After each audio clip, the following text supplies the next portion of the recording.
അന്താരാഷ്ട്ര എവറസ്റ്റ് ദിനം. ലോകത്തിലെ ഏറ്റവും കൂടുതൽ ഉയരം കൂടിയ കൊടുമുടിയാണ് എവറസ്റ്റ്.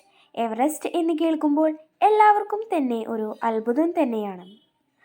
1953 എഡ്മണ്ട് ഹിലാരിയും ടെൻസിംഗ് നോർഗയും ചേർന്ന് ആദ്യമായി എവറസ്റ്റ് കൊടുമുടി കയറിയതിൻ്റെ സ്മരണക്കായാണ് എല്ലാ വർഷവും മെയ് 29 അന്താരാഷ്ട്ര എവറസ്റ്റ് ദിനം അല്ലെങ്കിൽ മൗണ്ട് എവറസ്റ്റ് ദിനം ആഘോഷിക്കുന്നത്.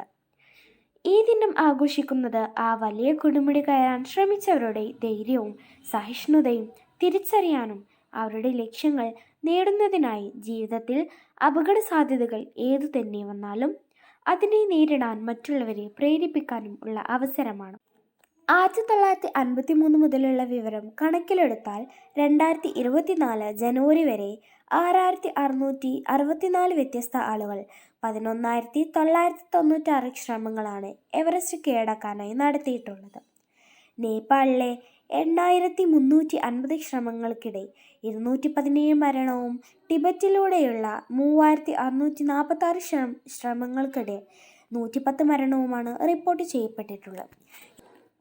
ചൈന നേപ്പാൾ അതിർത്തി സാധാരണയായി എവറസ്റ്റിൻ്റെ ഏറ്റവും ഉയർന്ന സ്ഥലത്തിലൂടെ കടന്നു പോകുന്നതായി അംഗീകരിക്കപ്പെടുന്നു.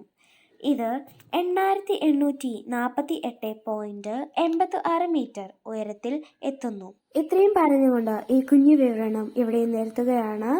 അപ്പോൾ don't forget to subscribe, like and share.